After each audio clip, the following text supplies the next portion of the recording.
असं म्हणालो की भले ती चर्चची पोरगी आहे, मुलगी आहे, पण मला हे सांगणं गरजेचं आहे की बाई तू आपल्या नवऱ्याच्या अधीन राहा.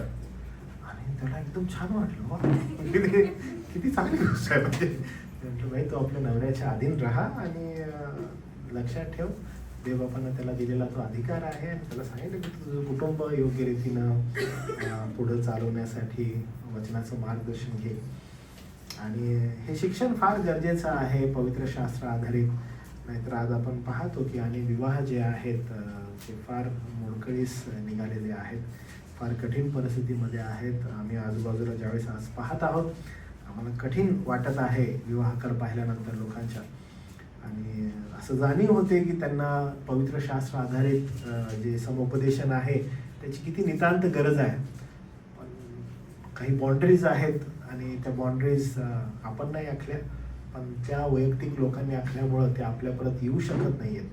आणि जर ते आले तर देवबापाची कृपा झाली, गॉड विलिंग जर ते आपल्या परत आले तर आपण त्यांना योग्य प्रकारे पवित्र शास्त्र आधारित बोलू शकतो. पण ते प्रियजन येत नाहीत, ते स्वतःहून फार कठीण होऊन बसलेले आहेत आणि त्यामुळं मग त्या अडचणींना, त्या गोष्टींना ते सामोरे जात आहेत आणि हे फार वाईट आहे. असं नसावं म्हणून मी विशेष करून कौतुक करतो अशा लेकरांचं की जे म्हणत आहेत की नाही आम्हाला विवाहामध्ये जायचं आहे, पण त्याच्या अगोदर ॲटलीस्ट आम्हाला थोडंफार तरी समजावं आणि थोडंफार तरी जाणावं, वचनाप्रत आम्हाला येण्याचा प्रयत्न आम्ही करावा, आमच्या पतीला किंवा आमच्या पत्नीला होणाऱ्या हे निर्वाधित सत्य कळावं. तर देवाला आपण विशेष करून प्रार्थना करू की आपली ही जी लेकरं आहेत येणाऱ्या दिवसामध्ये विवाहामध्ये जात आहेत त्यांना प्रभूनं कृपा पुरवावी आणि तिथपर्यंत त्यांनी यावं. आता आपण आपल्या आजच्या संदेशाकडे जाऊया. आजचा संदेश जो आहे तो लुकाचं शुभवर्तमान याचा 19वा अध्याय आणि त्याचं 11 पासून 27 पर्यंतची जी वचनं आहेत त्याच्याकडे आपण जाऊया. कदाचित मी दरवेळेस हा विचार करतो की जो पार्ट आहे ज्या ठिकाणी प्रभू येशू ख्रिस्त गाढवीच्या शिंगरावर बसतो आणि बसून तो यरुशलेमेस जातो आणि त्याचा जो काही जयवस्वानं प्रवेश होतो, तर हे जे संदर्भ आहे या संदर्भात ते इर्द गिर्द ज्या गोष्टी घडलेल्या आहेत त्या गोष्टींकडे मी तुम्हाला घेऊन जावं आणि त्याच्यावर आपण विचार करावा असं मला वारंवार वाटतं. कारण तो अनेकदा आपण शास्त्रभाग वाचतो आणि त्याच्याकडे आपण पाहत असतो, पण त्याच्या आजूबाजूला ज्या घडलेल्या घटना आहेत ते आपल्याला खूप सुंदर रीतीनं ती स्टोरी जी आहे ती समजावून सांगण्याचा प्रयत्न करतात. नक्की देवबापाची जी इच्छा आहे जे ते लोक समजले नाहीत त्यावेळेस, तर ती आपल्याला समजावून सांगण्यासाठी फार मदत होते. तर आपण काय करूया माहिती आहे का, 11व्या वचनापासून ते 27 वचनापर्यंत जे आपण वाचलेला शास्त्र भाग आहे, ठीक आहे, तो शास्त्र भाग आपण समोर ठेवूया. पण आपण वाचत असताना 28वा वचन वाचूया. ओके, 11 ते 27 जी वचन आहेत ती आपण आजचा संदेश आपला तो आहे. पण 28वा जे वचन आहे तो आपल्याला प्रॉपरली त्याचा संदर्भ सांगतो. ओके, तर 28वा वचन काय म्हणतं बघा. या गोष्टी सांगून तो येरुशलेमाकडे वर जात असताना स्वतः पुढे चालला होता. ओके, म्हणजे या गोष्टी सांगितल्यानंतर जेव्हा आपण कॉन्टेक्स्ट पाहतो, ज्यावेळेस आपण संदर्भ पाहतो की काहीतरी घटना घडलेली आहे, काहीतरी गोष्टी तो बोललेला आहे आणि मग तो यरुशलेमेकडे पुढं जात आहे. ओके, तर ज्यावेळेस प्रभू येशू ख्रिस्त अशा काही घटना किंवा अशा काही गोष्टी बोलतो, अशा काही गोष्टी सांगतो, त्याच्यानंतर तो एखादं फार महत्वपूर्ण गोष्टीला पुढं तो जात आहे. आणि त्यामुळे इथं आपल्याला दिसतं की या गोष्टी बोलल्यावर म्हणजे हा जो दृष्टांत आहे, हा दृष्टांत सांगितल्यानंतर प्रभू येशू ख्रिस्त यरुशलेमेकडे चाललेला आहे. अनेकदा काय होतं की आपण पार्श्वभूमीला खूप कमी वेळ देतो आणि पार्श्वभूमीकडे आपण पूर्णतः कांडोळा करतो आणि मग विशेष करून आपण त्या गोष्टीकडे जातो. आणि आजच्या दिवसांमध्ये अनेक जण प्रभू येशू ख्रिस्त कसा गाढवीच्या शिंगरावर बसलेला आहे आणि मग तुम्ही कसं गाढवीचं शिंगरू आहात असं सांगण्याचा प्रयत्न होतो. आणि मग कधी कधी मग प्रश्न येतो की आम्ही खरंच गाढव आहोत का, आणि मग त्याच्यावर प्रभू येशू ख्रिस्त बसलेला आहे का, आणि असं काहीतरी फारच विलक्षण आणि असं वेगळ्या प्रकारे संबोधण्याचा आणि सांगण्याचा प्रयत्न केला जातो. आणि कालच आपण कॉटेज प्रेयरला बघितलं की एझेकिएलला सांगण्यात आलेलं होतं की मी जोपर्यंत बोलत नाही तोपर्यंत तू बोलायचं नाही, आणि जर मी बोलण्याच्या ऐवजी तू तुझ्या मनाचा संदेश दिलास तर काय होईल म्हटलंय, मी रक्ताचा सूड घेईन आणि मग तुला जे सांगितलेलं आहे तेच तू बोलायचं आहे, थोडी पण भेळमिसळ करायची नाहीये. म्हणजे तुला फक्त केवळ काय करायचं आहे, तुला केवळ इशारा द्यायचा आहे. म्हणून जो संदेश आहे तो संदेश जे देवाचं वचन आहे त्याच्यामध्ये कोणत्याही प्रकारची भेळमिसळ न करता मला काय वाटतं हे बाजूला ठेवून पवित्र शास्त्र काय म्हणत आहे त्याच्याकडे लक्ष देणं आणि तो संदेश ऐकणं हे फार आपल्या आत्मिक जीवनासाठी गरजेचं असतं. आपण अनेकदा म्हणतो की मला असं वाटत आहे, मला असं कळलेलं आहे किंवा माझं असं फिलिंग आहे की हे होत आहे. तर हे सगळं बाजूला ठेवून देवाचं वचन काय सांगत आहे त्याच्याकडे आपण लक्ष दिलं पाहिजे. म्हणून हे जो दृष्टांत आपण पाहतो, येशू ख्रिस्त यरुशलेमेत प्रवेश करण्या अगोदर हा दृष्टांत सांगत आहे. आणि हा दृष्टांत यासाठी सांगत आहे की त्याच्या लोकांनी समजून घ्यावं की तो कोण आहे आणि कशासाठी येत आहे. विशेष करून जेव्हा आपण या दृष्टांताकडे बघतो तर आपल्याला एक कळत आहे की राजा येत आहे. राजा येत आहे म्हणजे होसांना ते बोलत आहे, त्याच्या मागं फार मोठा दृष्टिकोन आहे. कारण ऑलरेडी आपण जकर्याचं 9 अध्याय 9 वचन वाचलं की सियोनेच्या कन्ये जागृत हो कारण तुझा राजा येत आहे. तर हे अभिवचन या लोकांच्या डोक्यामध्ये आहे.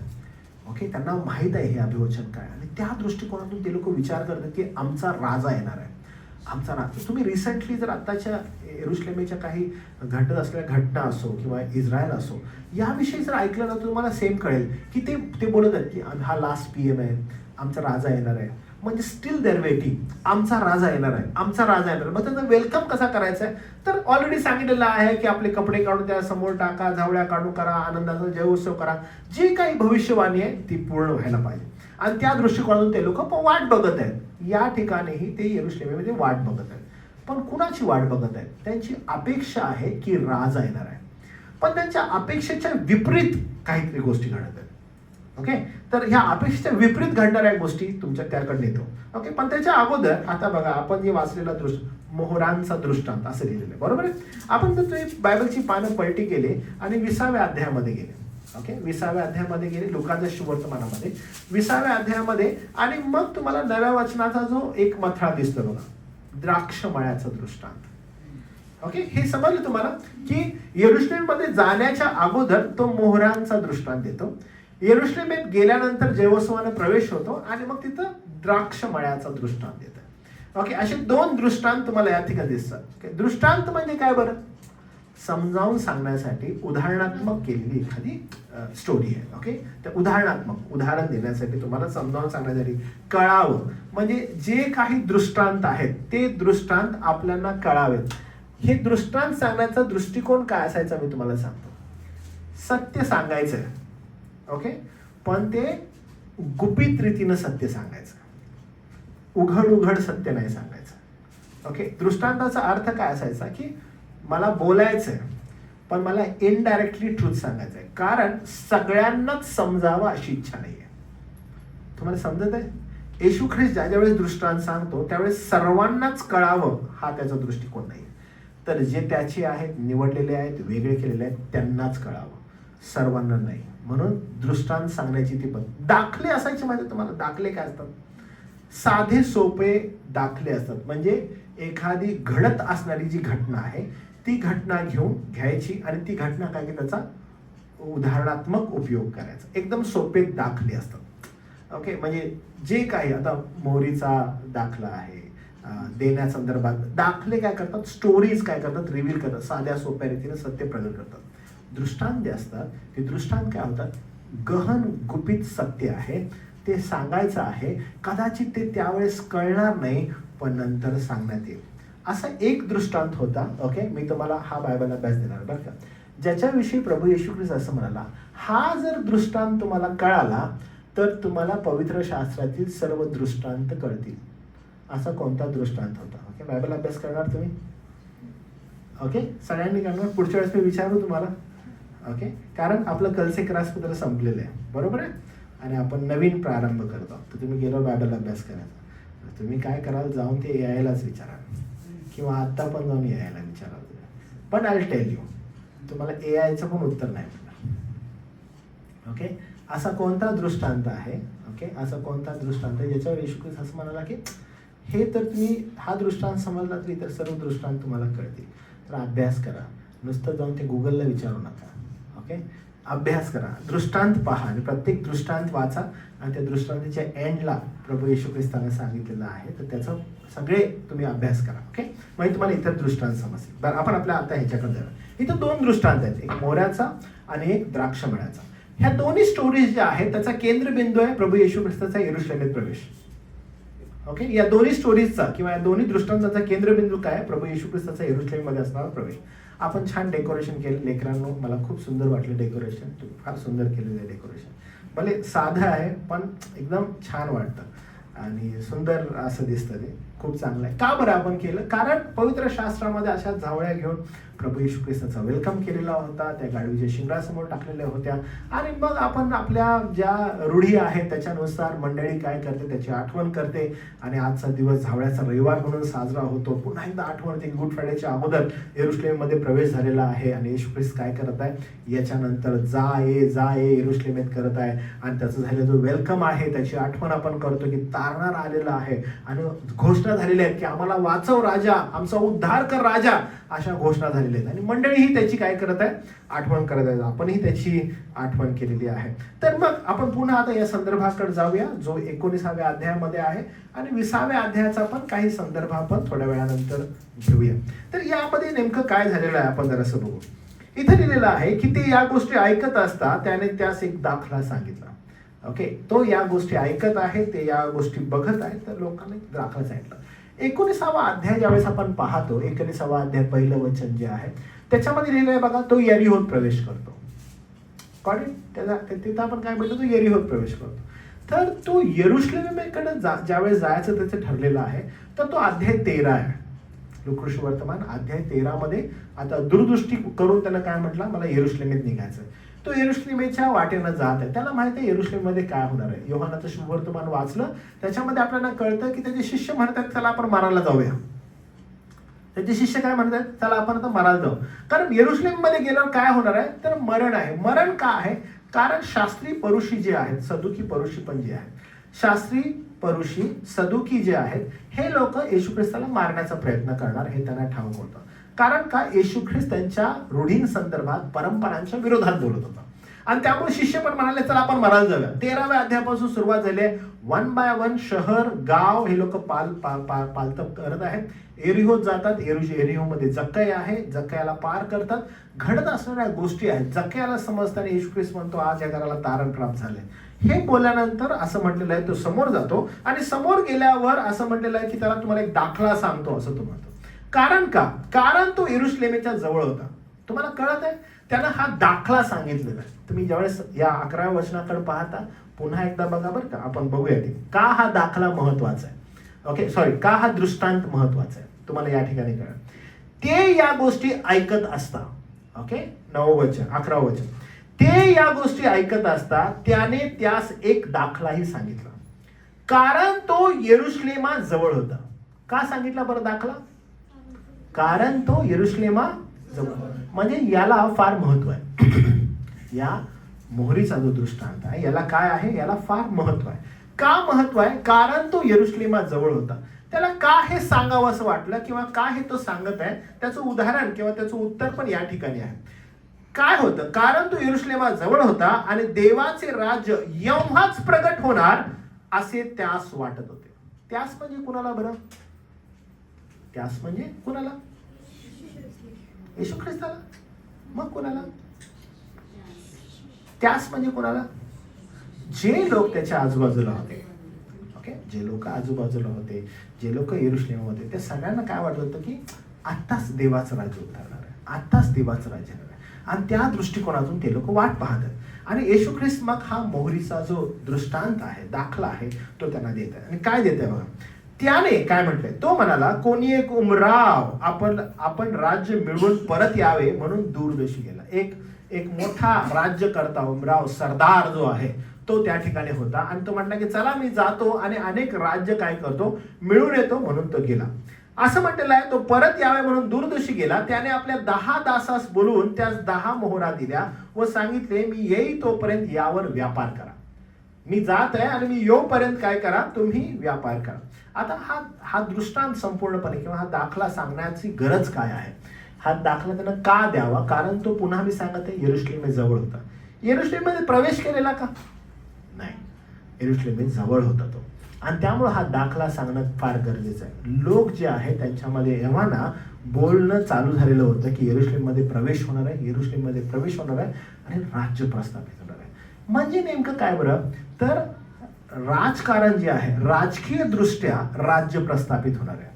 येशू ख्रिस्ताकडे राज्यकर्ता म्हणून लोक एव्हाना आता पाहायला सुरुवात केलेली. येशू ख्रिस्त यरुशलेममध्ये प्रवेश करणार आहे. रोमी साम्राज्य जे आहे ते रोमी साम्राज्याचा न्यायनाट होणार आहे आणि येशू ख्रिस्त राज्यकर्ता होणार आहे. येशू ख्रिस्त राज्य स्थापणार आहे. कुणाचं राज्य स्थापणार आहे? इस्रायलाचं राज्य स्थापणार आहे. मंदिराची जडणघडण जी आहे ती पुन्हा होणार आहे. आणि त्या दृष्टिकोनातून हे लोक प्रभू येशू ख्रिस्ताकडे पाहत होते. आणि येशू ख्रिस्त काय करतो? येशू ख्रिस्त म्हणतो ठीक आहे, मी तुम्हाला एक दाखला सांगतो. आणि मग तो या संदर्भातला असणारा एक दाखला देतोय. जो दृष्टांत आहे त्याला या ठिकाणी दुसरं नाव दिलेलं आहे एक दाखला म्हणून. आणि तेही या ठिकाणी आपल्याला दिसतं. मग काय म्हटलेलं आहे बघा, असं म्हटलेलं आहे, त्याच नगराचे लोक त्याचा द्वेष करीत होते. म्हणजे जो सरदार आहे, जो त्याच नगराचे लोक त्याचा द्वेषही करत होते. मग काय झालं बघा, असं म्हटलंय, त्यांनी त्याच्या मागे वकील पाठवून सांगितले, याने आम्हावर राज्य करावे अशी आमची इच्छा नाही. मग असे झाले की तो राज्य मिळवून परत आल्यावर ज्या दासास पैका दिला होता त्यांनी काय काय व्यापार केला हे त्यांना विचारलं, या आणि हिशोब घेण्यात येईल. आणि त्यांना म्हटलं की द्या मला हिशोब द्या बरं. आणि मग ते हिशोब देऊ लागले. काय म्हटलेलं आहे बघा, असं म्हटलेलं आहे की ज्या वेळेस तो आला, त्याने हिशोब घेतला, तेव्हा मग पहिला त्याच समोर येऊन म्हणाला, महाराज आपल्या मोहराच्या आणखी 10 मोहऱ्या झाल्या आहेत. त्याने त्याला म्हटले, शबास भल्या दासा, तू अगदी अल्प गोष्टीविषयी विश्वासू झालास, यास तो 10 नगरांचा अधिकारी हो. आणि आपण ही सिमिलर स्टोरी पाहतो की योग्यतेप्रमाणे परमेश्वराने दिलेला आहे. आणि मग त्याच्या शुभवर्तमानामध्ये रुपयाचा दाखला म्हणून याचा एक दृष्टांत आहे. आणि मग त्या दृष्टीकोनातून मग ते एक संदर्भ लिहितो आणि लूक एक संदर्भ लिहितो. आणि आपल्याला या ठिकाणी लुकाच्या संदर्भातून समजतं की मोहरा होत्या आणि मोहरा दिलेल्या होत्या. आणि येशू ख्रिस्ताचा उल्लेख करताना म्हणतो 10वर 10 मिळवलेल्या आहेत. आणि तो म्हणतो तू मिळवलेले आहेत, मी तुला 10 राज्यांचा अधिकारी बनवतो. नंतर 18 वचन, नंतर दुसरा येऊन म्हणाला, महाराज आपल्या मोहरांच्या 5 मोहरा झालेल्या आहेत. त्यालाही त्याने म्हटले, तूही 5 नगरांचा अधिकारी हो. तो म्हणतो तूही 5 नगरांचा अधिकारी हो, असं बोलण्यात आलेलं आहे. नंतर पुढे असं म्हटलंय, मग आणखी एक येऊन म्हणाला, महाराज ही पहा आपली मोहर मी रुमालात बांधून ठेवली होती. तिसरा येताना म्हणतो, पहा महाराज तुम्ही मला दिलेलं होतं हे मी रुमालात बांधून ठेवलेलं आहे. आणि मग असं म्हटल्यानंतर आपण करडे मनुष्य असल्यामुळे मला आपली भीती वाटली. जे आपण ठेवले नाही ते उचलून नेता व जे आपण पेरले नाही ते कापता. तो त्याला म्हणाला, अरे दृष्ट दासा. तो म्हणतो तुम्ही फार करडे आहात असं मला समजलेलं आहे. मी तुमचा अभ्यास केला, तुम्ही तर करडे आहात, फार कठोर आणि आहात. त्यामुळे मला असं कळालं की मी एक काम करतो, मी तुमची जी काही मोहर आहे तिला रुमालात बांधून ठेवतो, असं तो म्हणत आहे. आणि तो म्हणतो की अरे दृष्ट दासा, असं खुद्द परमेश्वर प्रभू येशू ख्रिस्तानं त्या ठिकाणी म्हटलेलं आहे. म्हणजे या मोहराचा दृष्टांत जो आहे तो आपल्याला काय गोष्टी या ठिकाणी प्रगट करत आहे. तर ह्या स्टोरीमध्ये अजून आता खाली गेल्यावर आपल्याला काही गोष्टी दिसतात. तो म्हणाला, अरे दृष्टदासा, मी तुझ्या तोंडाने तुझा न्यायनिवाडा करतो. मी करडा माणूस आहे. ओके, न्यायनिवाडा या ठिकाणी अंडरलाईन करा कारण ते आवश्यक आहे.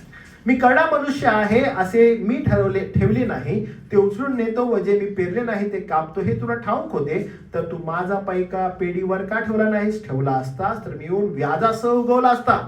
मग त्याने जवळ उभं राहणाऱ्यास सांगितले, याच पासून 10 मोहरा घ्या व ज्याच्याजवळ 10 मोहरा आहेत त्याला द्या. ते म्हणाले, महाराज त्याजवळ पहिल्यापासून 10 मोहरा आहेत. मी तुम्हाला सांगतो, ज्या कोणाजवळ आहे त्याला दिले जाईल, ज्याच्याजवळ नाही त्यापासून जे आहे ते काढून घेतले जाईल. आता माझ्या वैराच्या मनात मी त्याजवळ राज्य करू नये असे होते, त्यास येथे आणा व माझ्या समोर मारून टाका. म्हणजे जे लोक त्या ठिकाणी होते आणि ह्याला राज्य करू नये असे जे लोक, त्यांना पण जवळ आणा आणि त्यांना पण मारून टाका. या ठिकाणी जो हा सरदार आहे त्याचा एक न्याय निवाडा या ठिकाणी दिसत आहे. आणि हे बोलल्यानंतर येशू ख्रिस्ताचा यरुशलेमेत प्रवेश होतो. ही स्टोरी बोलल्यानंतर हा जो दाखला आहे, हा दाखला त्यानं बोलल्यानंतर त्याचा यरुशलेमेत प्रवेश होतो. आता हे काय सांगण्यात येत आहे किंवा ह्या स्टोरीचा अर्थ काय आहे, हा दृष्टांत नेमका काय बोलण्यात येत आहे? तर हा दृष्टांत हे सांगत आहे की अपेक्षा ठेवण्यात आलेली आहे, त्या अपेक्षेच्या विपरीत राज्य करणारा राज्य करता येत आहे. ही स्टोरी नेमकी कुणासाठी आहे? ही स्टोरी इस्रायलासाठी आहे. ही स्टोरी आजच्या मंडळीसाठी आहे, कारण जी अपेक्षा आपण ठेवत आहोत त्या अपेक्षेच्या विपरीत हा राजा आहे. ज्या अपेक्षेनं त्या राजाकडे पाहत आहोत त्या अपेक्षेच्या विपरीत, त्या अपेक्षेच्या वेगळा हा राजा आहे. म्हणून ज्यावेळेस आपण होसान्ना म्हणतो तर हा होसान्ना नेमका कोणासाठी आहे ते आपण चाचपडून घेणं गरजेचं आहे. ज्यावेळेस आपण म्हणतो होसान्ना, अरे आम्हाला वाचव, आमच्यावर दया कर, आम्हाकडे पहा, ज्यावेळेस आपण असं म्हणतो, आमचा उद्धार कर ज्यावेळेस आपण म्हणतो, त्यावेळेस जी अपेक्षा आहे ती नेमकी काय आहे ती समजून घेणं गरजेचं आहे. तर ह्या जी घटना आहे या घटनेचे अर्थ काय ते दुर्दर्शन मी तुम्हाला सांगतो. काय नेमका या स्टोरीचा अर्थ आहे. पहिली गोष्ट, तो दूरदेशी जाणारा जो सरदार आहे, तो सरदार आहे म्हणजे प्रभू येशू ख्रिस्त. ते क्रूस आहे, पुनरुत्थान आहे, त्याचं स्वर्गारोहण आहे, त्याचं पुन्हा येणं हिशोब घेण्यासाठी म्हणजे त्याचं दुसरं आगमन आहे. आणि तिसरी गोष्ट जी आहे, जे कोणी त्याचे लोक आहेत त्यांच्या विश्वासूपणाबद्दल तो त्यांचा न्यायनिवाडा करणार आहे. या तीन गोष्टी ज्या आहेत या ठिकाणी आपल्याला आढळतात. जो संदर्भ आहे त्या संदर्भाला बघितल्यानंतर लक्षात घ्या, अनेक जण जे आहे त्याची येण्याची जी वेळ आहे ते समजू शकले नाहीत, त्याच्या स्वरूपाला ते जाणू शकले नाहीत. जेव्हा लोक यव्हाना तो राज्य करणार असं म्हणत आहेत, त्याच्या येण्याचं स्वरूप त्यांना कळालेलं नाहीये, त्यांना समजलेलं नाहीये. पहिली गोष्ट आपल्याला ती कळते. दुसरी गोष्ट जी अशी आहे की तो जबाबदारीने आल्यानंतर प्रत्येकाकडून हिशोब घेत आहे, हेही या स्टोरीमध्ये आपल्याला कळतं. तो येत आहे आणि तो येऊन त्यांचा विश्वासूपणा जो आहे त्या विश्वासूपणा संदर्भात ते काय करत आहे, त्यांच्याकडून प्रत्येकाकडून हिशोब घेत आहे. ज्यावेळेस आपण लुकाच्या या शुभवर्तमानात पाहतो आणि ह्या वचनांमध्ये पाहतो 28 पासून पुढच्या वचनामध्ये, त्यावेळेस हे लोक वारंवार ओरडत होते, होसान्ना होसान्ना, आमचा उद्धार कर, आम्हाला तार. पण त्यांची काहीतरी अपेक्षा होती, त्या अपेक्षेनं ते ओरडत होते. हा दृष्टांत आणि 20व्या अध्यायाचा दृष्टांत, हे दोन जे दृष्टांत आहेत त्याच्यामध्ये ही होसान्नाची घोषणा आहे. जेव्हा आपण पाहतो उद्धार कर, आम्हाला तार, ते ज्या अपेक्षेनं बोलत आहेत ती अपेक्षा पूर्णत्वास नेणारा तो ख्रिस्त नसल्यामुळे, तो येशू नसल्यामुळे, जे लोक त्याला होसान्ना म्हणत आहेत, आमचा उद्धार कर आणि आम्हाला तार, तेच लोक पुढे जाऊन याला वधस्तंभावर खिळा अशी घोषणा करतात. कारण त्याचं आगमन, त्याचं येणं, त्यांची इच्छा, त्यांचे विचार या दृष्टिकोनातून असावं असं त्यांना वाटत होतं. आणि म्हणून ते काय म्हणत होते, होसान्ना, आमचा उद्धार कर आणि आम्हाला तार, आमचा राजा आलेला आहे. आणि मग त्या गोष्टीसाठी, त्या राजाच्या वेलकमसाठी, का बरं, कारण त्यांची इच्छा, त्यांचे मनातले संकल्प पूर्णत्वास जावे यासाठी ते थोडेही मागाहटले नाहीत. वचन आपल्याला सांगतं त्या पुढील वचनांमध्ये की त्या लोकांनी आपले कपडे काढले आणि ते कपडे काढून गाढवीचं जे शिंगरू आहे त्याच्या समोर अंतरले. काही जणांनी त्याच्या शिंगरूवर टाकले, त्याच्यावर येशूला बसवलेलं आहे.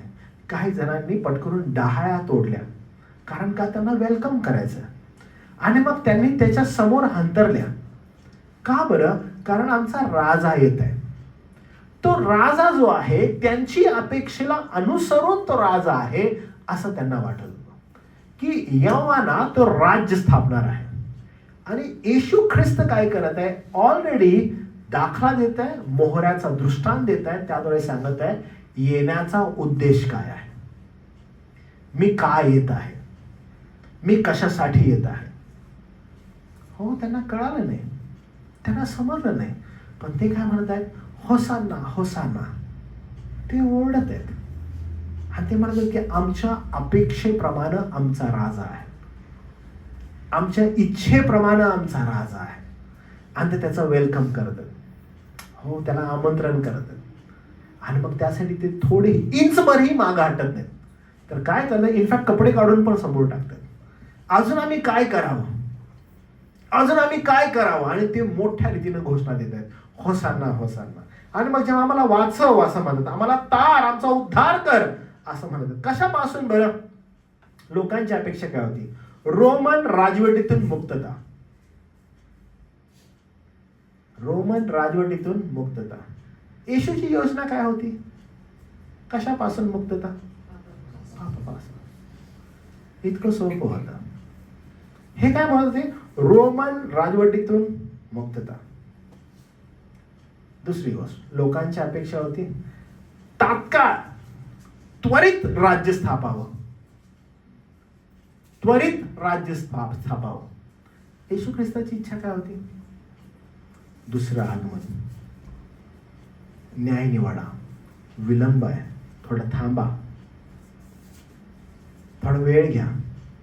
कारण बघा, तुम्ही पुन्हा एकदा तुमचं पान पलटी केलं आणि 20वा अध्याय जर बघितला, ओके, 20वा पहा, 21वा पहा, तुम्हाला काय दिसतं बघितलं तुम्ही?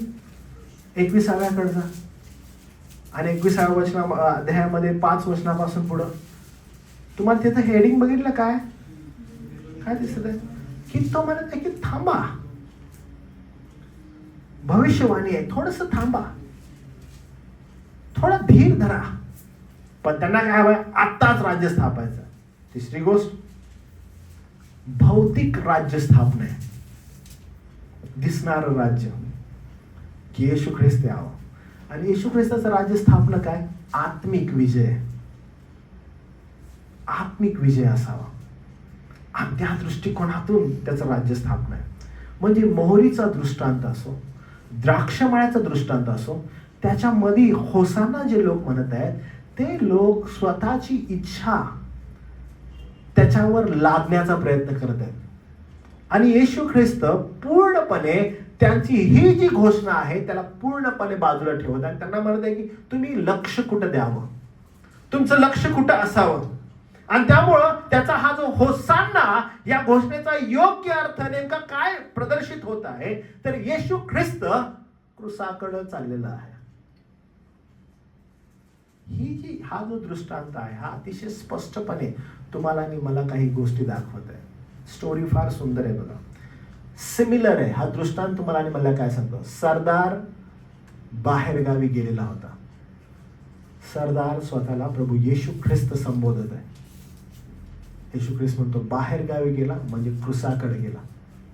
आणि क्रूसाकडे जाऊन जेव्हा तो मृत्युमुखी पडला, परत आला आणि त्यानं मंडळीला सोपवलेली जबाबदारी होती, सेवकांना सोपवलेली जबाबदारी होती, त्यानं वाटून दिलेल्या जबाबदाऱ्या होत्या. आणि तो पुन्हा आला आणि तो हिशोब घेऊ लागला. आणि जेव्हा तो पुन्हा येऊन हिशोब घेऊ लागला त्यावेळेस लोकांची इच्छा होती की यानं आमच्यावर राज्य करून येतो जाण्या अगोदर. ते लोक बडबडत होते. येशू ख्रिस्त त्या दृष्टांतामध्ये ही गोष्ट सांगतो. त्यांची इच्छा नव्हती की येशूने आमच्यावर राज्य करावं, कुरकुर करत होते लोक. आणि तो इस्रायलाचा संदर्भ त्याच्या संदर्भात येतो की तुमची इच्छा नव्हती मी तुमच्यावर राज्य करावं, पण मी काही लोकांना नेमलं, काही लोकांना निवड केली आणि त्यांच्यावर कारभार सोपवला आणि मी निघून गेलो, दूर देशी निघून गेलो.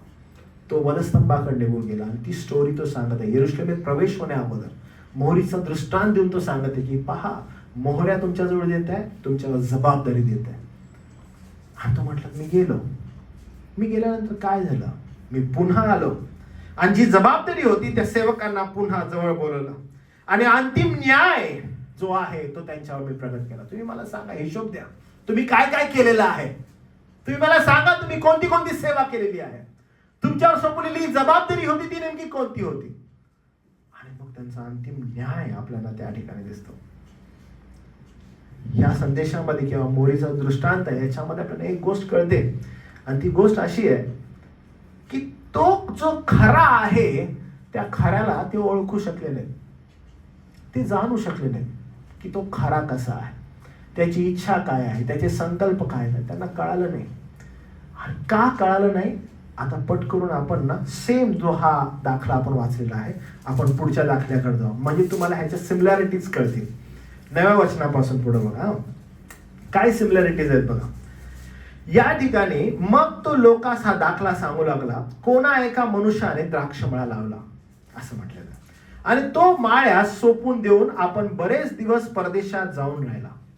आता या ठिकाणी हे फार आवश्यक आहे की मागच्या दाखल्यामध्ये जो दृष्टांत आहे त्याच्यामध्ये आपण हे पाहिलेलं होतं की एक जो व्यक्ती आहे हा स्वतः सरदार आहे आणि सरदार काय करतो? हा स्वतः सरदार जातो, दूरदेशी जातो सरदार, असं आपण पाहिलं. आणि दूरदेशी सरदार काय करतो? जे काही त्याच्याकडे होतं ते त्यांना सोपवून दिलेलं आहे आणि येऊन काय करत आहे? हिशोब घेत आहे या ठिकाणी आता पाठवण्यात आलेला आहे. द्राक्षमळा जो आहे त्याला काय करण्यात आलेला, अवलाद त्याला त्या द्राक्षमळा माळ्यात सोपवून तो गेला. मग हंगामास माळ्यांनी आपल्याला द्राक्षमळ्यातील काही फळं द्यावी म्हणून त्याने त्यांना एका दासाला पाठवलं, की आता काय मिळावं आपल्याला, फळ मिळावे म्हणून एका दासाला पाठवलं. मग यांनी काय केलं बघा, परंतु माळ्यांनी त्याला ठोक देऊन रिकामे लावून दिले. माळी लोकांनी काय केलं, त्याला ठोक देऊन रिकामा लावून दिलं. हे उदाहरण कोणा संदर्भात आहे, हे पुन्हा इस्रायला संदर्भात आहे. आपण मगाशी पाहिलं की एक दाखला असा होता की स्वतःहून निघून गेला आणि निघून गेल्यानंतर येऊन हिशोब घेऊ लागला. या ठिकाणी काय होतं, एक मालक आहे, त्यानं माळ्यांच्या हाती सोपवलेला आहे आणि मग तो दूरदेशी गेलेला आहे. हे माळी, हे इस्रायली लोक जेव्हा दास आले, या दासांना त्यांनी ठोक देऊन परत पाठवलं. मग काय झालं बघा, येशू ख्रिस्त त्यांना म्हणत आहे की मग त्यांनी काय केलं, पुन्हा त्याने एका दासाला पाठवलं, त्यालाही त्यांनी ठोक देऊन त्याचा अपमान करून त्याने रिकामा लागून दिला. त्यांनी दुसऱ्या एका दासाला पाठवलं. कारण का, जी अपेक्षा आहे ती अपेक्षा पूर्ण होत नाहीये. दुसऱ्या एका दासाला पाठवलं, त्यालाही त्याने ठोक देऊन त्याला परत पाठवून दिलं. 12 वचन, पुन्हा त्याने तिसऱ्याला पाठवलं, त्यालाही त्यांनी घायाळ करून बाहेर हाकलून दिलं. काय केलं त्यांनी, त्यांना घायाळ केलं आणि हाकलून दिला. मग काय झालं बघा, तेव्हा द्राक्षमळ्याचा धनी म्हणाला, मी काय करू. खुद्द देवाचं उदाहरण या ठिकाणी, मी काय करू आता, कारण मी ज्यांना कोणाला ह्यांच्याजवळ पाठवतो हे काय करतात, ठोक देतात, मारतात, अपमान करतात आणि पाठवून देतात. मी काय करू. पुढे वचन काय म्हटलं बघा, तेव्हा द्राक्षमळ्याचा धनी म्हणाला, मी आपल्या प्रिय पुत्राला पाठवतो. तो काय म्हणाला, मी आपल्या प्रिय पुत्राला पाठवतो. हे होसांना जी वार्ता आहे, हे प्रभू ये, आमचा उद्धार कर, आमचं तारण कर. त्याच्या अगोदर आपल्याला मोहराचा दृष्टांत दिसतो, त्याच्यानंतर आपल्याला द्राक्षमळ्याचा दृष्टांत दिसतो. मोहराच्या दृष्टांताला आपण पाहतो की तो येईल आणि तो हिशोब घेणार, तो न्यायनिवाडा करणार, असं खुद्द प्रभू येशू ख्रिस्त म्हणतो. शिष्यांना कळावं, तुमची इच्छा काय, मी राज्य स्थापावं, मी याच्यासाठी आलेलो नाहीये, माझं येणं यासाठी नाहीये, तुमच्या अपेक्षेच्या विपरीत आहे, असं प्रभू येशू ख्रिस्त मोहऱ्याच्या दृष्टांताला म्हणतो. द्राक्षमळाचा जो दृष्टांत आहे तो अधिक परखडपणे आपल्याला योजना सांगत आहे. यरुशलेमेत प्रवेश झालेला आहे. यरुशलेमेत प्रवेश झाल्यानंतर तो यरुशलेमेत राहत आहे आणि आता उघड तो बोलत आहे, उघड तो सांगत आहे. आता या ठिकाणी आपल्याला समजेल तो कुणाला बोलत आहे बरं का, कारण पुढे लिहिलेलं आहे. तो म्हणतो की पहा, त्यानं एका दासाला पाठवलं, त्याला त्यांनी मारलं. दुसऱ्याला पाठवलं, त्यांनी अपमान केला, त्यालाही मारलं. तिसऱ्याला पाठवलं, त्यालाही त्यांनी घालवून दिलं, त्यालाही त्यांनी मारलं. आणि मग द्राक्षमळ्याचा तो धनी काय म्हणत आहे, तो द्राक्षमळ्याचा मालक आहे, मी एक काम करतो, मी माझ्या प्रिय पुत्राला पाठवतो. आणि मग यांनी काय केलं बघा, असं म्हटलेलं आहे, तेव्हा द्राक्षमळ्याचा धनी म्हणाला, मी आपल्या पुत्राला पाठव, कदाचित ते त्याचा मान राखतील. कदाचित ते काय करतील, त्याचा मान राखतील. पण असं झालं का. परंतु माळी जी आहे त्यांनी काय केलं, त्यांना सांगितलेलं, बाबा रक्षण करा, तुम्ही ह्याच्याकडे पहा. माळी काय म्हणतो, त्याला पाहून आपसात विचार त्यांनी केला, म्हणाला हा तर वारीस आहे. ते काय म्हणाले, हा तर काय वारीस आहे, आपण याला जीवे मारू म्हणजे वतन आपलंच होईल. त्यांनी काय विचार केला, आपण याला जीवे मारू म्हणजे वतन कुणाचं होईल, वतन आपलंच होईल, असं ते म्हणाले. आणि मग वचनात दिलेलं आहे, मग त्यांनी त्याला द्राक्षमळ्याच्या बाहेर काढून जीवे मारले. तुम्हाला आठवतं, येशू ख्रिस्ताला तीच गोष्ट त्यांनी केली. त्यांनी शहराच्या बाहेर घेऊन गेले, यरुशलेमच्या बाहेर घेऊन गेले आणि बाहेर जाऊन कवटी म्हटलेल्या ठिकाणी त्याला त्यांनी मारून टाकलं. येशू ख्रिस्त स्वतः त्याच्या मरणा अगोदर यरुशलेममध्ये उभं राहून हा दाखला सांगत आहे. हे प्रगट करत आहे त्यांना की तुमची अपेक्षा काय आहे आणि तुम्ही शेवट काय करत आहात, तुम्ही काय करणार आहात. अरे तुम्ही मला होसाना म्हणत आहे, माझा असा वेलकम करत आहे, किती जबरदस्त आहे हे, किती अद्भुत आहे, मी आता माझं राज्य स्थापतो, किती वैभवानं मी माझं स्थापू शकतो, तुमची हीच इच्छा आहे का. येशू ख्रिस्त म्हणतो त्यांनी ते बाहेर घेऊन जातील आणि मारतील. मग त्यांनी काय केलं, त्यांनी त्या द्राक्षमळ्याच्या बाहेर काढून त्याला जीवे मारले. तर द्राक्षमळ्याचा धनी त्यांचे काय करील बरं, तो येऊन त्या माळ्यांचा नाश करेल व द्राक्षमळा दुसऱ्याच्या हातात देईल. हे ऐकून ते म्हणाले, असे न घडो. त्याने त्याचकडे दृष्टी लावून म्हटले, जो दगड बांधणाऱ्यांनी नापसंत केला तो कोण शिला झाला आहे.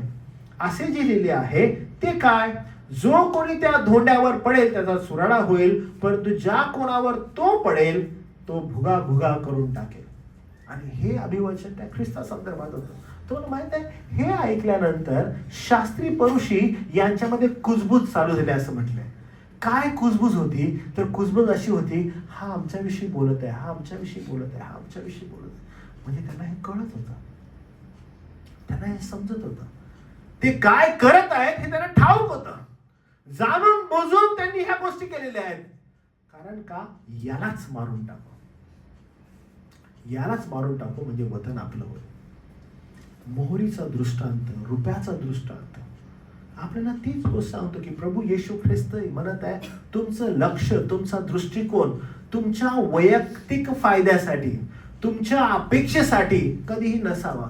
तुमच्या अपेक्षेच्या सदैव विपरीत आहे. मी तुमच्या अपेक्षेच्या विपरीत आहे, म्हणून तर म्हणतो मी जात आहे पण मी परत येईन. मी परत आल्यानंतर त्या मोहऱ्यांचा जो काही आहे सेवकांकडून हिशोब घेईन असतो म्हणतो. म्हणून 19व्या अध्यायात तो क्लिअर सांगत आहे, तुम्ही मला वेलकम करणार आहात, तुम्ही यरुशलेम मध्ये बोलणार आहात की आमचा उद्धार कर, आमचा तारण कर आणि होसान्ना हे बोलणार आहात. पण खरा होसान्ना जो आहे तो पाप्यापासून तारणच आहे. उद्धार आहे तो पाप्यापासून असणाराच उद्धार आहे. म्हणून येशू ख्रिस्तना ह्या घोषणा देत असताना अजिबात असं म्हणत नाही, थांबा बोलू नका होसान्ना.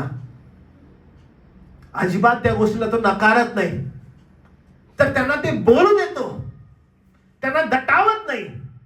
त्यांना तो सांगतो होसान्ना बोला, तेच कारण आहे, पण ते तुम्ही ओळखत नाही आहात, तुम्ही ते समजत नाही आहात. तुम्हाला ठाऊक आहे येशू ख्रिस्त काय म्हणाला. शास्त्री परुष येऊन ज्यावेळेस त्या ठिकाणी बसल्याने म्हटले, ह्यांना थांबवा. तुम्ही तो शास्त्र वाचला पुढचा, ते म्हणजे यांना थांबवा, हे काय बोलतायत. आणि येशू ख्रिस्त काय म्हणाला, मग हे जर शांत राहिले तर काय होईल. कारण ते त्यासाठीच मी आलेलो आहे. अहो माझं कारणच यायचं ते आहे. दगड ओरड, धोंडे ओरडतील, माझं येण्याचा दृष्टिकोनच तो आहे. आमचा उद्धार कर, आमचं तारण कर, होसान्ना. आणि हेच आवश्यक आहे. आपल्या इच्छेच्या विपरीत तो राजा आलेला आहे. मनुष्यांच्या इच्छेच्या विपरीत तो राजा आहे. तुमच्या अपेक्षांच्या विपरीत तो राजा आहे. त्यांची अपेक्षा काय आहे की हे ना यव्हाना राज्य स्थापायला पाहिजे, ह्यानं आता यायला पाहिजे. शिष्यांमध्ये चढाओढ आहे. जब्दीची लेकरं म्हणत आहेत, मी उजव्या बाजूला बसणार, मी डाव्या बाजूला बसणार. असं युद्ध चालू आहे. पेत्र म्हणत आहे की तलवार घेऊया आणि राज्य स्थापूया. यहुदा म्हणत आहे की पिशवी मायाजवळ आहे, म्हणजे खजिनदार राज्याचा मीच आहे. ह्यांच्या योजना चालू आहेत आणि त्या योजनेला अनुसरून हे लोक पाऊल टाकत आहेत. आणि येशू ख्रिस्त त्यांच्या योजनेच्या बिलकुल विरोधात बोलत आहे. मी तुम्हाला एक उदाहरण सांगतो, तुम्हाला हे उदाहरण पटेल. तुम्ही एखाद्या दवाखान्यात गेला आणि दवाखान्यात गेल्यानंतर तुम्ही म्हणाले, माझं डोकं खूप दुखत आहे, माझं डोकं काय खूप दुखत आहे, खूप दुखत आहे. आणि डॉक्टर जातात आणि डॉक्टर चेकअप वगैरे करतात. माझं डोकं खूप दुखत आहे, डोकं खूप दुखत आहे. डॉक्टर म्हणतात ठीक आहे, मी तुमचं डोकं बघतो. त्याने माझं डोकं पण बघितलं. इन अ सेम टाइम डॉक्टरने माझं संपूर्ण शरीराचं अनालायझेशन केलं आणि डॉक्टरांनी मला सांगितलं की तुम्हाला हृदयाला ब्लॉकेजेस आहेत, मला तुमच्या हृदयाचं बायपास सर्जरी करायचं आहे. आणि माझी गरज काय, माझं डोकं दुखत आहे, माझं डोकं दुखत आहे. माझी अपेक्षा आहे की माझ्या डोक्यांसंदर्भात डॉक्टरने मला काय करावं, ट्रीटमेंट करावं. पण डॉक्टरला माहिती आहे की माझ्या शरीरामध्ये, माझ्या हृदयामध्ये ब्लॉकेजेस आहेत. What is more important. माझ्या हृदयाची काय सध्या परिस्थिती फार खराब आहे आणि माझं ऑपरेशन होणं फार गरजेचं आहे, माझं बायपास होणं गरजेचं आहे. माझं डोकं जे आहे ते फार 0.5% इम्पॉर्टंट. पण सध्याची माझी जी नितांत गरज आहे ती नितांत गरज माझं जे हार्ट आहे त्याची, माझं फुल अनालायझेशन झालेलं आहे. येशू ख्रिस्त एक्झॅक्टली आपल्याला हे सांगत आहे, तुमची अपेक्षा ही तात्पुरती आणि त्या दृष्टिकोनातूनच तुम्ही पाहत आहात इस्रायल, यहुद्यांनी तुम्ही त्याच दृष्टिकोनातून माझ्याकडे नजर लावलेली आहे. तुमची अपेक्षा बिलकुल तीच आहे की मी यावं आणि यावं राज्य स्थापावं. आणि म्हणून कोण म्हणते मी उजव्या बाजूला बसणार, कोण म्हणते मी डाव्या बाजूला बसणार, कोण एक प्लॅन करत आहे, कोण बी प्लॅन करत आहे. तर म्हणतो यासाठी मी येतच नाहीये. तुम्ही जे बोलत आहात की आमचा उद्धार करा, मला तार, तुम्ही जी वाणी देतात की आमचा राजा आलेला आहे त्यासाठी तुम्ही काही करायला तयार, ते एक्झॅक्टली बरोबर आहे. पण तुमचं हृदय चुकीचं आहे. तुमच्याकडे अपेक्षा आहेत आणि त्या अपेक्षा मानवी वासनेनं भरलेल्या आहेत की तू ये आणि राज्य स्थाप. आणि मग त्यांना तो उदाहरण देतो की पहा मी येणार आहे, मी काही वेळासाठी जाणार आहे. त्यांना नाही कळत आहे. मी येऊन पुन्हा हिशोब घेणार आहे. त्यांना समजत नाही आहे. पण मंडळी तुम्हाला माहित आहे, हे तुम्हाला आणि मला कळतं, कारण हे तुमच्या आणि माझ्यासाठी आहे. हे निर्बंधित सत्य आहे. तो अपेक्षांच्या विपरीत आहे. तुम्हाला आठवतं काल आपला बायबल स्टडी जो होता आपण जे घरात घेतला आणि मी तुम्हाला सांगितलं की जेव्हा एझेकिएल आहे आणि एझेकिएलला ज्यावेळेस जेव्हा मी हे वाचत होतो आणि ह्याचा अभ्यास करत होतो, मला खूप साऱ्या सिमिलॅरिटीज आढळल्या या ठिकाणी एझेकिएल संदर्भात आणि ख्रिस्ता संदर्भात. कारण जी तिथं आपण पाहतो, येशू ख्रिस्त ज्यावेळेस येतो, यरूशलेममध्ये प्रवेश करतो, एक्सपेक्टेशन्स काय आहेत बरं येशू ख्रिस्ताकडून? होसांना होसांना बोललेलो आहे आणि आम्ही पहा येशू येत आहोत. आणि तुम्ही पहा येशू ख्रिस्ताला बोलला तो, बघा इथं आणि त्याला होसांना होसांना बोललं का? आणि 19वा अध्याय जो आहे ते 19व्या अध्यायात तुम्ही पहा आणि पुढे चालणारे आपली वस्त्र टाकत होते. 36वं वचन, वस्त्र टाकले तो जैतुनाच्या उतरणीवर पोहोचता सर्व शिष्य समुदाय महत्कृत्य ज्यांनी पाहिले होती सगळे आनंद करू लागले, उच्च स्वराने देवाची स्तुती करू लागले. प्रभूच्या नामा येणार राजा धन्यवादित असो असे म्हटले.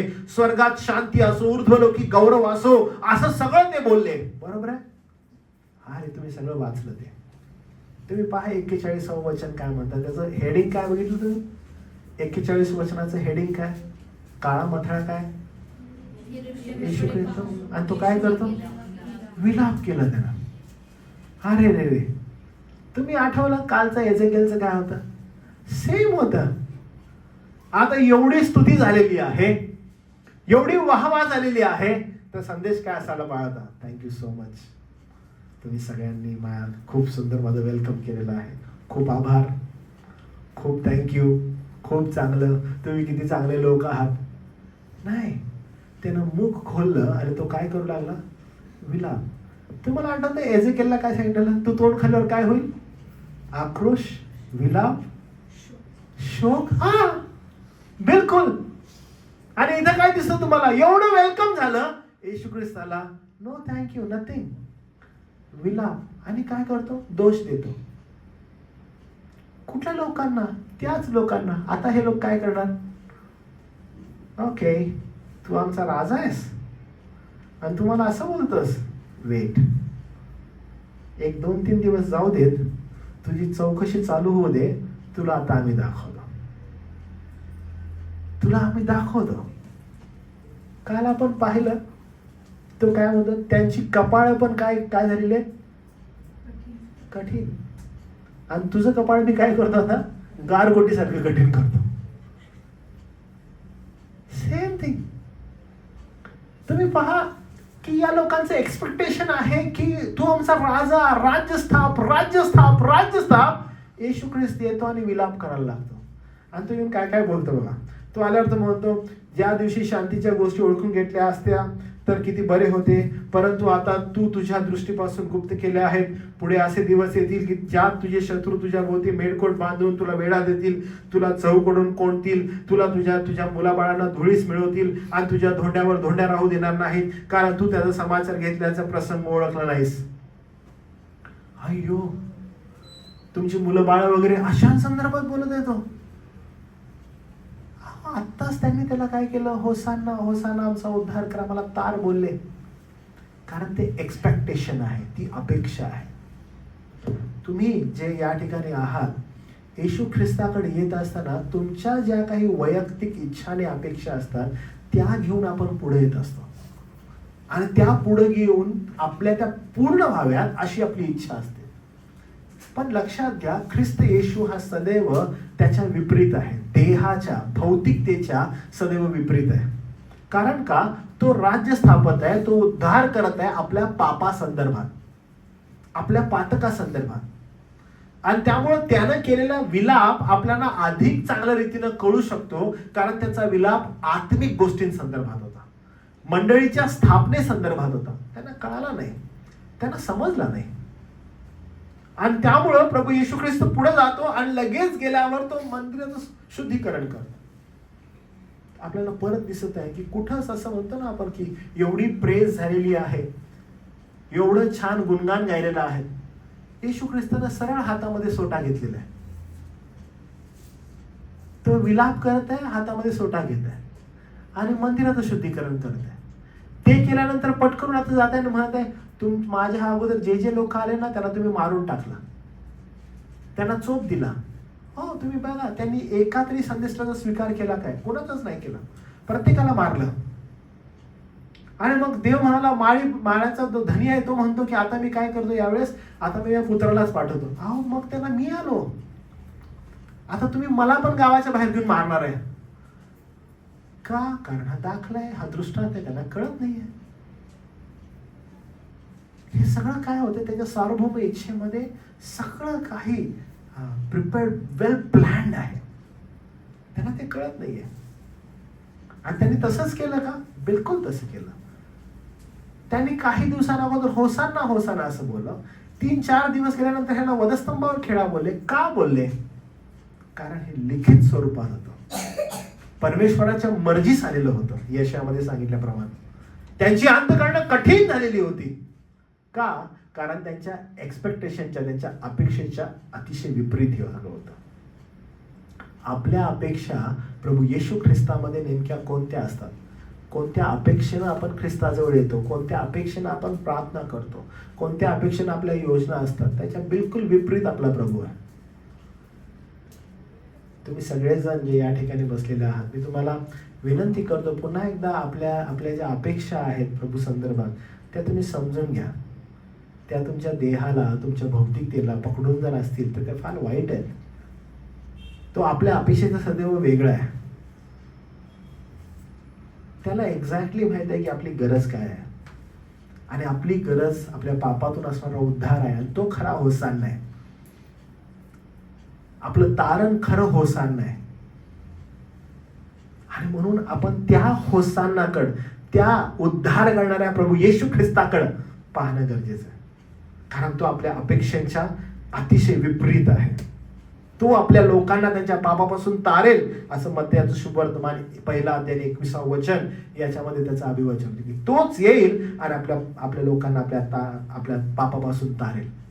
जे काही पाप आहे त्या पापापासून तारणारा तो आहे. येशू ख्रिस्ताला तुमच्या अपेक्षेनुसार पाहू नका, तर त्याचं जे निर्वाधित सत्य आहे त्या सत्यानुसार त्याच्याकडे पहा. आज ख्रिस्तीपणामध्ये, ख्रिस्ती लोकांमध्ये असं बहुतेक लोक आहेत, ते येशू ख्रिस्ताला त्यांच्या स्वतःच्या इच्छेनुसार पाहतात, त्या अपेक्षेनं पाहतात. स्वतःची इच्छा, स्वतःच्या वासना ख्रिस्तामध्ये कशा पूर्ण व्हाव्यात यासाठी त्याच्या मागं आहेत, आणि ते त्यासाठी काही करायला तयार आहेत. मी तुम्हाला सांगितलं की काही जण असे आहेत की त्यांनी स्वतःचे कपडे काढले आणि त्या गाढवीच्या शिंगाच्या समोर टाकले. They can go to any extent. जुन्या काळात ती पद्धत होती की राजा जर आलेला आहे तर ते काय करायचे, आपले कपडे काढायचे आणि विजयी राजाच्या समोर टाकून द्यायचे. आणि त्यांना असं वाटलं की आम्ही ह्या राजाचा वेलकम करत आहोत, आम्ही अशाच प्रकारचं कृत्य करत आहोत.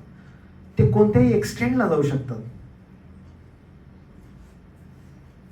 लक्षात घ्या, येशू ख्रिस्ताकडे पाहत असताना केवळ आणि केवळ तो आशीर्वादानच आम्हाला परिपूर्ण करेल. आणि आशीर्वाद म्हटल्यावर डबल इनोटेड कॉमा जो आहे त्याच्यामध्ये अब्रामाचा आशीर्वाद, दाविदाचा आशीर्वाद, शलोमोनाचा आशीर्वाद, हे आशीर्वाद नाही बरं का.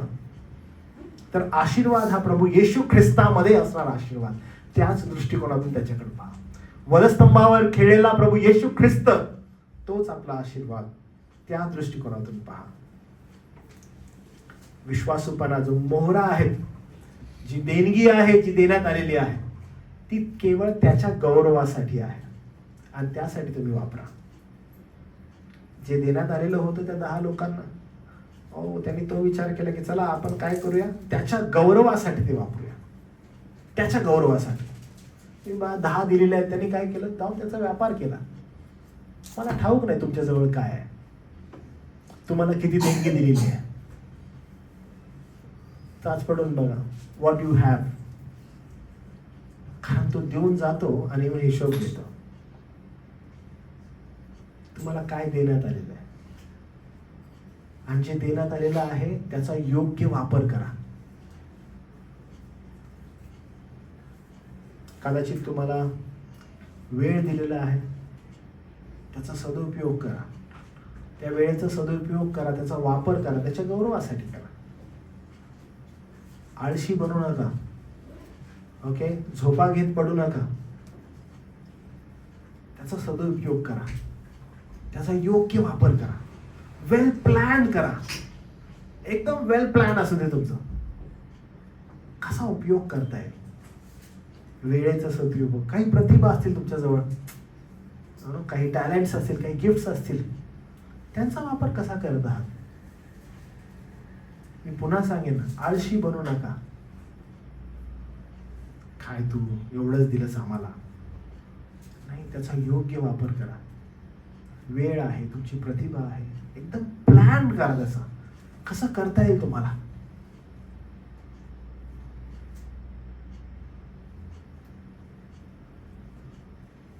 तुमचा पैसा आहे, काही जणांना पैसा असतो, योग्य वापर करा. देवाच्या गौरवासाठी, देवासाठी वापर करा. तुम्हाला माहिती आहे, निष्क्रिय ख्रिस्ती जीवन जे असतं ते फार धोकादायक असतं. मला वाटतं 1-2 संडेचा अगोदरचा जो संदेश आहे तो त्याच गोष्टींवर आधारित होता की कार्यामध्ये असणारं जीवन तुमचं हवं आहे. निष्क्रिय, ज्याचं काहीच कार्य काहीच होत नाही, निष्क्रिय आहे ते, तर असं जीवन नाही चालणार. कृतीमध्ये उतरवणारं ख्रिस्ती जीवन असावं. बी फोकस्ड, खूप फोकस्ड राहा प्रत्येक गोष्टींविषयी. आपण पाहतो की मोहरी दिल्या आणि मोहरा दिल्यानंतर मग तो आला पुन्हा आणि तो हिशोब घेऊ लागला. आपण सेम हा दृष्टांत ज्यावेळेस मते लिहितो आणि तो रुपयाचा दृष्टांत पण लिहितो, तर त्या ठिकाणी फार सुंदर मत आहे. त्याच्यामध्ये नोट डाऊन करतो की तो दूरदेशी जाणारा येतो आणि ज्याच्या त्याच्या ऐपतीप्रमाणे तो प्रत्येकाला पैसे देतो. कोणाला 5 देतो, कोणाला 3 देतो आणि एकाला 1 देतो. त्याच्या ऐपतीप्रमाणे देतो. तो येऊन हिशोब घेऊ लागतो. आणि मग तो जो ज्याला दिलेच आहेत ना एकदम कमी 1000 वाला, तो येतो आणि तो म्हणतो आपण फार कठोर आहात असं मला ठाऊक होतं. म्हणजे हा स्वतः निष्क्रिय आहे, हा स्वतः काही कार्य करत नाही आणि तो काय म्हणतो, आपण फार कठोर आहात. आपण म्हणजे यू आर द वन. तुम्ही कठोर असल्या कारणानं मी हे केलेलं आहे.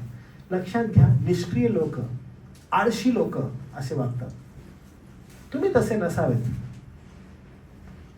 म्हणून ना फक्त मुखाद्वारे होसाना म्हणून काय होणार नाही बरं का. अजिबात काय होणार नाही. एक्झॅक्टली तुम्ही काय करत आहात.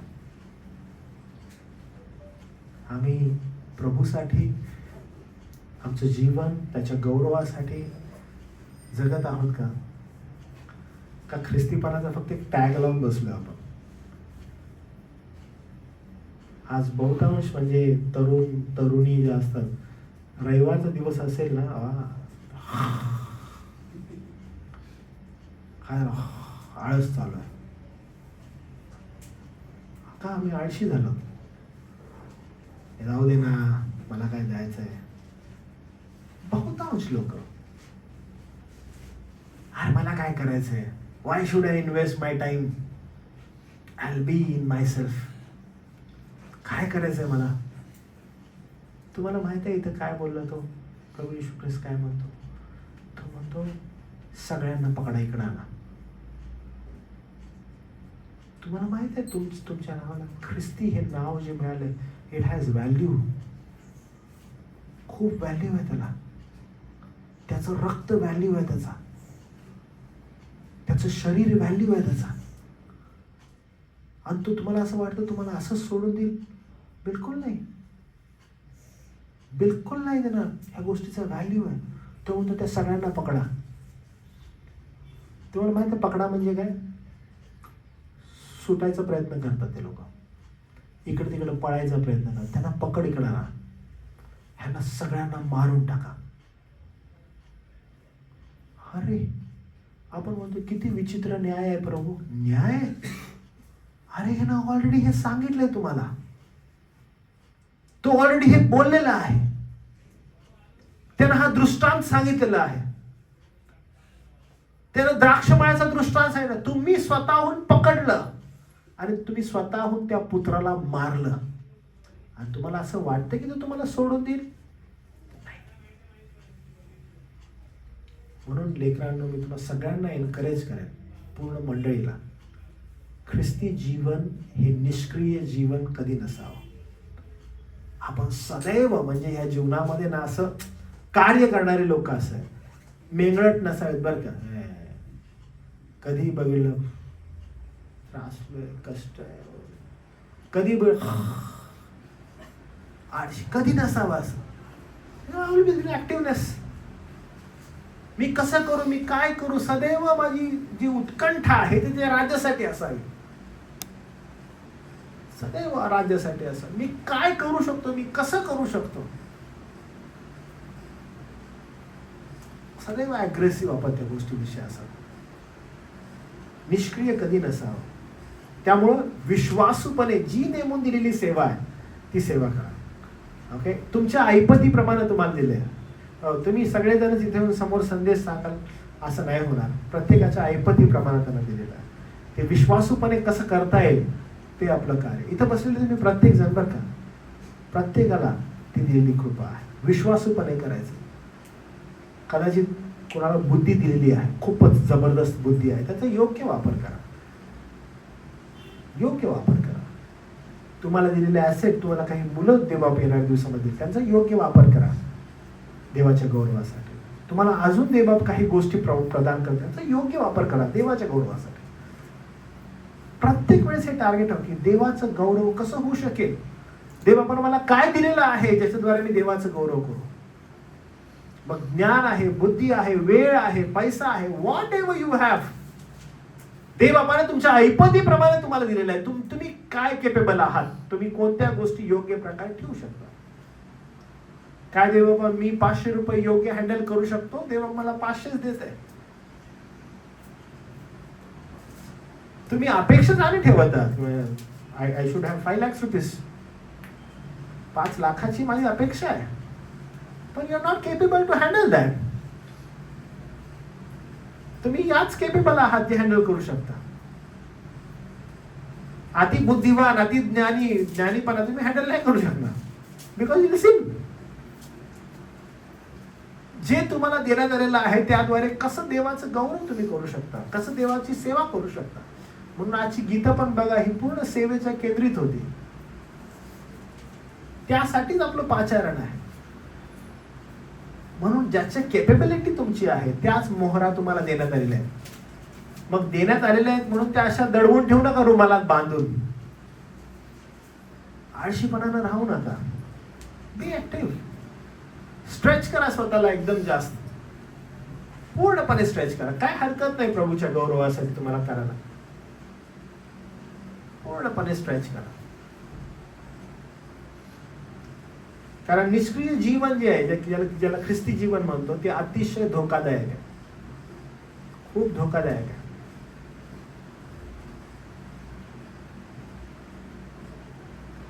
जर योग्य वेळेला योग्य गोष्टी तुम्ही आध्यात्मिक संदर्भात केल्या नाहीत तर त्याचे जे फ्रुट्स आहेत ते तुम्हाला एकदम नाशासाठी कारणीभूत होतील. मला सध्या काही तरुण मुलांची आठवण येते आहे, म्हणजे हे तुम्हाला सांगत असताना की त्यांच्या तरुणपणामध्ये त्यांनी योग्य प्रकारे आपल्या जीवनाला निष्क्रिय करून घेतलं. ज्या ठिकाणी त्यांना कार्य करायचं होतं, प्रभूसाठी गोष्टी करायच्या होत्या, निष्क्रियपणे वागले, आळशीपणानं वागले, झोपा घेत पडले. मी ते गोष्ट पाहिलेली आहे माझ्या डोळ्यांनी. आणि टुडे दे आर व्हॅनिश, उद्ध्वस्त झालेले आहेत. ड्रग ॲडिक्ट्स, खराब, विवाह तुटलेले, फुटलेले, रडत असलेले. मी बघत आहे असते. मी ज्या हॉस्टेलमध्ये राहायचं, हॉस्टेल असं वर होतं आणि खाली चर्च असायचं. आणि मी पाहिलेलं आहे ती गोष्ट, की माझं चर्चला जाणं असायचं आणि मी ज्यावेळेस त्या मुलांकडे पाहतो, चल ना चर्चला, चल नाही जा रे तू. पण ख्रिस्ती हे नाव त्यांना जोडलेलं आहे, ख्रिस्ती. आणि टुडे कुठलेच नाही उरले, निष्क्रिय, उद्ध्वस्त झालेलं जीवन आहे. पण काय तुम्ही ख्रिस्ती आहात का? ऍब्सोल्युटली आहे. काय तुम्ही प्रार्थना करता का? ऍब्सोल्युटली करतो. कशी प्रार्थना करतो? अरे सुरुवातच आमची किती सुंदर आहे. आमच्या अपेक्षेला अनुसरून येशू असला पाहिजे. पण ते येशूला समजलेच नाही. तुमच्या अपेक्षांच्या बिलकुल विपरीत प्रभू येशू ख्रिस्त. तुमच्या अपेक्षा देह आणि देहाच्या वासनेनं भरलेल्या आहेत. येशू ख्रिस्त बिलकुल त्याच्या वेगळा आहे. म्हणून ज्यावेळेस ते म्हणत आहेत होसान्ना, त्यावेळेस त्यांची इच्छा अशी आहे की आमच्या इच्छेप्रमाणे राज्य प्रस्थापित कर. ज्यावेळेस आम्ही म्हणत आहोत होसान्ना, त्यावेळेस त्याच्या इच्छेप्रमाणे तो राज्य काढता आहे, तो राज्य प्रस्थापित करत आहे, तो पाप्याचा उद्धार करणारा, तारणार आहे. म्हणून आम्ही म्हणत आहोत होसान्ना, प्रभूच्या नावाने आलेला राजा धन्यवादित असो. आणि तो धन्यवादित आहे. आणि म्हणून आम्ही म्हणत आहोत होसान्ना. प्रियजन हो, मी तुम्हाला सांगतो, प्रत्येक ख्रिस्ती व्यक्तीनं एका गोष्टीसाठी सदैव तयार राहावं. आणि ती गोष्ट कोणती आहे माहिती आहे? आपल्या महान प्रभू येशू ख्रिस्ताचं पुनर्गमन, त्याचं पुन्हा येणं.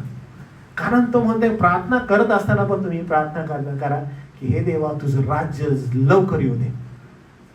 कारण त्याच्यामध्ये जो आनंद आहे ना, अजून कशामध्येच नाही.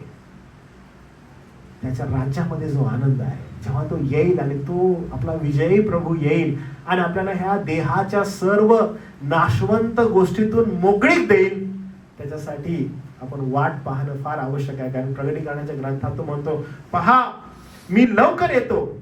आणि लवकर येऊन काय करेल? 22व्या अध्यायामध्ये तो म्हणतो, मी येऊन प्रत्येकाला ज्याच्या त्याच्या कर्माचं फळ देईल.